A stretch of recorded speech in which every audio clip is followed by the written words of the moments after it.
Hi, and welcome to episode 4 of Full Moon Film Buff. This time we're going to be talking about the 2012 animated film Wolf Children. I watched this movie on Crunchyroll. Now let's talk about the crew. This was directed by Mamoru Hosoda. It was written by Mamoru Hosoda and Satoko Okadara. I wish I could credit the whole animation team, but I don't personally know enough about the animation process to correctly tell you who did what. By the way, every single movie actually has this issue. Movies take dozens of people at the bare minimum and usually have a crew of hundreds of talented individuals. They all deserve to be appreciated for their work. I typically only call out and give credit to a few due to time. Regarding the cast, I'm going to list two actors for each part, the Japanese actor and the actor that dubbed the English translation. Hannah was voiced by Aoi Miyazaki and Colleen Klinkenbeard. Okami Otako was voiced by Takeo Asawa and David Matranga. Yuki was voiced by Haru Kuroki and Jad Saxton. Yuki as a child was voiced by Momoka Ona and Laura Woodhull. Ame was voiced by Maika Solasad and Yukito Niishi. Ame as a child was voiced by Aman Kabe and Allison Victorin. Again, I am not nearly familiar enough with voice acting and voice actors to really identify any interesting tidbits about the cast. I could not recommend this movie more. It works on so many different levels. It's touching and heartwarming. At times it is a little scary. It's never gory, so it's great for kids. It is very dreamlike and has many elements of a fairy tale. The natural environments displayed in the animation are absolutely stunning, and they're worth the time investment alone. It tells a solid story with interesting themes, and it's wonderful. Now I'm going to spoil the movie. This is your chance to pause and go watch it, and I recommend you do. Wolf Children tells the story of a single mother, Hannah, and her two children, Ame and Yuki. After her husband and the father of the two children, a wolf man, passes away, Hannah is left to raise the two children alone. Ame and Yuki both possess the ability to transform from human to wolf from birth, a trait passed down from their father. This tests Hannah, who is new to this world. Motherhood tests Hannah. Before the children even reach school age, the two must hide their wolf side from the world. However, the wolf side of toddler Yuki proves too difficult to keep hidden, and Hannah decides to uproot the family and move to the countryside to avoid prying eyes. Here at the rural edge of Japan, the children finally have the freedom to be their complete selves, able to run and play in the woods as wolves. The children enter school and learn to manage their transformations. As the children grow up, Ame and Yuki must decide whether to embrace their wolf side or their human side. Ame searches for wild role models and fully embraces his wolf side, while Yuki struggles to find a balance between the two and fit in with the girls at school. Hannah supports her children and their choices, but is concerned about their future and how their dual natures will be accepted by society. One day, Ame runs away, and Hannah sets out to find him, risking her life in a storm. After a long search, Ame finds Hannah and saves her life before returning to the wild. Hannah bids him a tearful goodbye. Hannah continues to raise Yuki alone, and the two of them are eventually able to find peace. Yuki is able to embrace both her wolf side and her human side and sets off to a residential junior high. With this, Hannah is finally at ease, knowing that her children can make their own paths in life. Since this is an animated movie, they get to cheat a little on the transformations. They're very fluid and beautiful. The kids and the father seem to have complete control over their transformations, although they do spontaneously transform under intense emotional outbursts, especially when they're children. But with a simple sneeze, they can manifest wolf ears and nose, and lickety-split, they can turn into werewolves. The duration of the transformation also seems to be completely under the control of the werewolves. There is nothing that forces them back into human form. All in all, it seems to be a very pleasant and under control situation. This isn't like a lot of other films that we look at where the werewolf, it's painful to transform, and where something forces the transformation or forces the transformation back. This is an enjoyable experience for them. They enjoy spending time in human form and in wolf form, and they go back and forth as their desires dictate. The father does believe that he's the last of his kind, and so these are the last werewolves in the world, which is something the movie doesn't really dwell on too much, but is an interesting tidbit as well. These werewolves, while they do have a hybrid form where they're in partially human, partially wolf form, tend to spend most of their time either fully wolf or fully human. While they're human, they have no strengths and weaknesses. While they're wolves, they have no strengths and weaknesses. They're fully 100% wolf. The primary theme of Wolf Children is parenthood. Hannah is clearly the protagonist of this movie, even though she's not one of the werewolves. The movie begins with her alone and it ends with her alone. And it's about her time with her husband and with her children who are werewolves. It's about what she puts into them and what she gets out of that relationship. In 2013, Hosoda explained the fact, and I want to get this right, it is generally taken for granted that children are raised and then grow up. But for the actual people involved, it's not natural at all. In order for the audience to share this feeling, I thought it would be good if we all shared an experience that no one else had, raising a werewolf child. Hannah loves her kids. She gives everything for them. She works herself to the bone as a young mother when she has toddlers, like a lot of young mothers do. She uproots her life and moves herself out to the country, teaches herself a whole new way of living. She teaches herself gardening and home repair, and she even teaches herself a little veterinary medicine. She learns a new career so that she can spend more time around her kids and get to know them better. She does this all because she loves her kids and she wants to give them a choice that she doesn't have, whether to be wolf or human, and she does everything she can. And her kids don't really seem to know this or understand this, like a lot of kids. They don't recognize the sacrifices that their parents made for them, and they won't recognize those sacrifices until perhaps someday when they have kids of their own and realize what their parents have done and all of the effort that goes into raising a child. This movie really is a love letter to parenting, exposing it as rewarding, fulfilling, hard work, which is exactly what it is.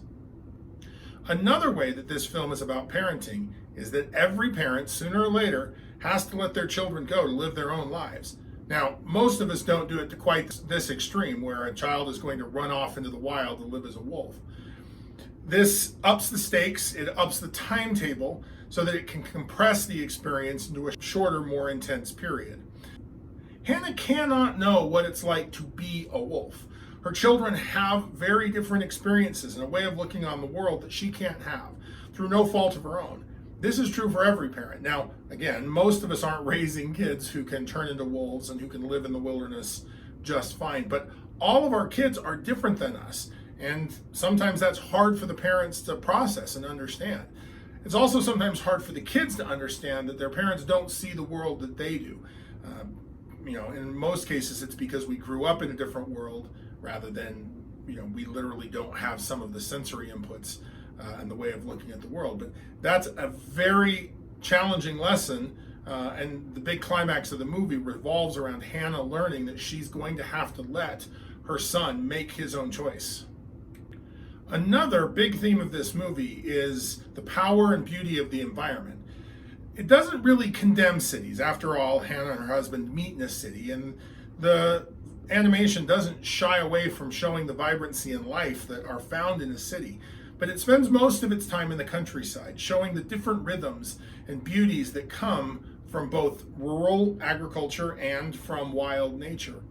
Additionally, we have every reason to believe that Yuki might end up back in the city herself.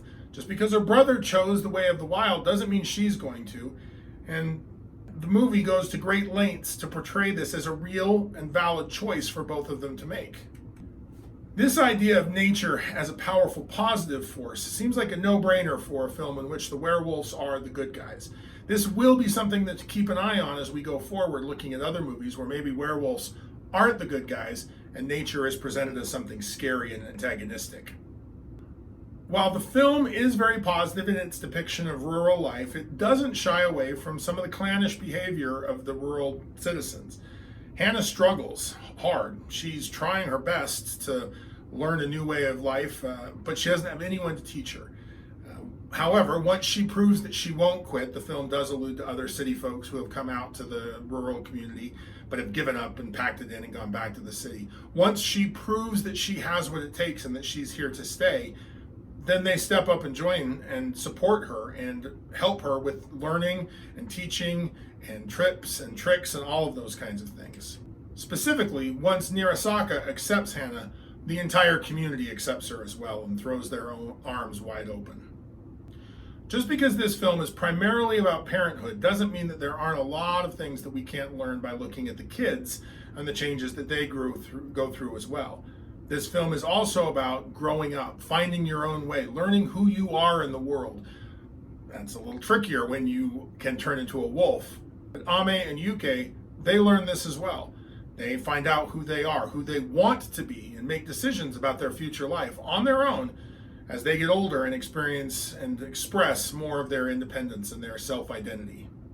The first thing related to this topic of growing up and finding yourself and becoming yourself more than finding yourself is this idea of standing out. Turning into a wolf makes you stand out. The kids stand out, and they could be caught, they could be discovered. There's a very scary early scene where because of the howls and barks coming from the apartment, and because the kids haven't been getting their vaccinations, they haven't seen a doctor, the Japanese version of Child Protective Services, whatever it's called in Japan, show up. I do believe that those individuals are genuinely motivated by a desire to see and make sure that those kids are safe and well taken care of, but they don't understand. They can't possibly understand those kids the way that their mother does. That visit from the Child Protective Services is what ultimately tells Hana that she has to leave, that she needs to pack up, move somewhere where they can be a little more private, where the kids can have the experiences that they need to have, where they cannot be so cloistered, they cannot be so restricted. And ultimately, it's the best thing for them. They go to some place where they don't stand out quite as much, and that can give them an opportunity to fit in and become who they really want to be. But the kids aren't just learning about standing out. They're also very much learning about fitting in. In fact, all three of the members of the family are learning to fit in and how to do that in ways that are true to themselves, but also true to the communities that they want to be a part of. Hana wants to be a part of this rural agricultural community. She wants to fit in with those people. She wants to fit in with the environmentalists where she eventually gets a job, right? She's trying to find a place for herself where she can be part of a community and also raise her parents. Also, if we look at the two kids, Yuki wants to fit in with the girls around her at school. There's a great scene where the girls find her box of treasures, the kinds of things that a wolf would treasure, and they're grossed out, they're disgusted. And it really bothers Yuki that her friends think that she's weird, that she's different, that she's unusual. She goes through great efforts and lengths to learn and to pay attention to the humans around her, to the other little girls, what a girl is supposed to look like, what they're supposed to act like, how they dress. And she finds great satisfaction in fitting in and becoming a part of this social group. On the other hand, Ame, it seems like, is doing the exact opposite. He doesn't care what the boys at school think. He is going to do his own thing. But in a different sense, he's trying just as hard to fit in. He's just trying to fit in with the forest, right? There's the great little toss-away line about how the fox is his sensei. The fox is who's teaching him how to live in the wilderness. The fox is who's teaching him about the cycle of life, about how to protect the wilderness, about how to be the master of the domain. We see less of Ame's struggle or desire to fit into his community because it's simply not the community that we're a part of, but he wants to be a part of something just as much as Yuki does. It's just a different something. This ties into the idea of family as well. We'll always be a part of our family, and that's one of the great things about families, is those are the people that understand you best, maybe more than anyone else, hopefully. I understand not everybody comes from a great family, but that's where we come from. That's where our roots are, and they share many of those same roots with us. This also brings me to a very fantastic and possibly one of the tensest scenes in the movie, where Yuki and Ame engage in a pretty brutal fight with each other. It begins in human form, rapidly spills over into wolf form, and they're going after each other. And the theme, what they're fighting over, is they have both realized that their sibling, the one person in the world who is most like them, who shares the most in common with them, that sibling is making the other choice, the one that they're rejecting, right? Yuki is choosing the path of the human. She's choosing sociability, she's choosing civilization, whereas Ame is choosing the path of the wilderness. And the fact that their sibling is making the other choice really brings into conflict. Are they making the right choice? Yume worries that the fact that her brother is choosing to be a wolf means that she'll never fully be rid of the wolf. She will always be different. She will always be an outsider. And that's a little scary. It's true. We're all different from the people around us. We're all outsiders, even if we do fit in and are part of bigger communities. And the fact that Ame isn't making and won't make the same choice as her makes her worry that this isn't a choice that she can ever fully succeed at. Likewise, Ame is hurt by Yuke's rejection of the wolf, her desire to not turn into the wolf as often. He loves that part of himself. It's what he wants more than anything. And so to see his sister turn and reject that feels to him like she's rejecting him. This fight they don't fully understand why they're having it, but they're really fighting over their different definitions of what it means to be a werewolf. In conclusion, I cannot say enough positive about this movie. It is absolutely fantastic. Highly recommended, with many meaty themes to think about, to ponder. It's saying a lot about parenthood, family, society, all through the metaphor of lycanthropy. Again, highly recommended. Next episode, we're going to talk, finally, about 1941's The Wolfman, starring the great Lon Chaney Jr. This is the movie that got me into werewolves. I'm excited to talk about it. So if you like lycanthropes, make sure to like and subscribe and share. Also, keep your eye on the moon and a silver bullet in the chamber. We'll see you next time.